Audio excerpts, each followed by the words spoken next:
Praise the Lord. దయాదాక్షిణ్య పూర్ణుడైన క్రీస్తు యేసు పేరట మీకు కృపా కనికరములు కలుగునుగాక. ఈ దినపు యేసయ్య జీవపు మాట 4వ కీర్తన 8వ చరణం. నీవే నన్ను సురక్షితముగా నివసింపచేయుదువు.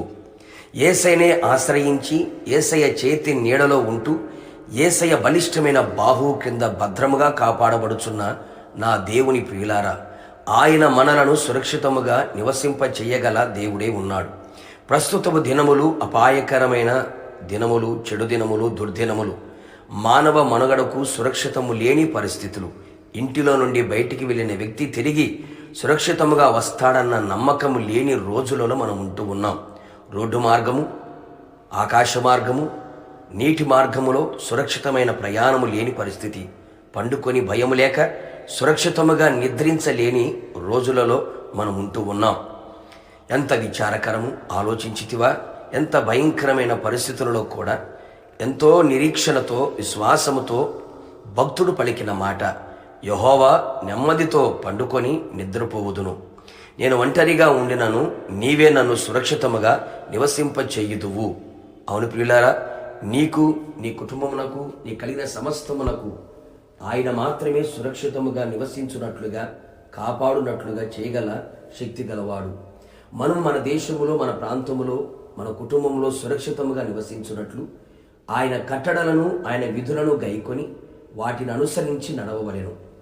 యేసయ్యకు ప్రియమైన వారికి జీవించుచు, ఆయనకిష్టమైన ప్రియమైన కార్యములు జరిగించుచు, ఆయనకు ప్రీతికరముగా జీవించినప్పుడు ఆయన యొద్ద మనం సురక్షితముగా నివసించదము. దినమెల్లా ఆయన మనకు ఆశ్రయముగా ఉంటాడు. ఆయన భుజముల మధ్య నివసించగలము. ఈ ఆత్మీయ యాత్రలో, విశ్వాసపు పరుగులో మనము చేసిన ప్రతి దానికి ఆయన ప్రతిఫలం ఇచ్చును. మంచికైనా చెడుకైనా ప్రతిఫలం ఉంటుంది. కానీ యేసయ్య మనసును దోచి మంచి దానిని మనము చేసిన ఎడల ఆయన రెక్కలు మనకు సురక్షితమును కలుగు చెయ్యను, సంపూర్ణమైన బహుమానమును కూడా ఇచ్చును. సదాకాలము ఆయన యందు మనము గురి నిలిపినప్పుడు ఆయన మన కుడి పార్శ్వమున ఉండును, మనను కదలనివ్వడు. అప్పుడు మన శరీరము సురక్షితముగా నివసించును.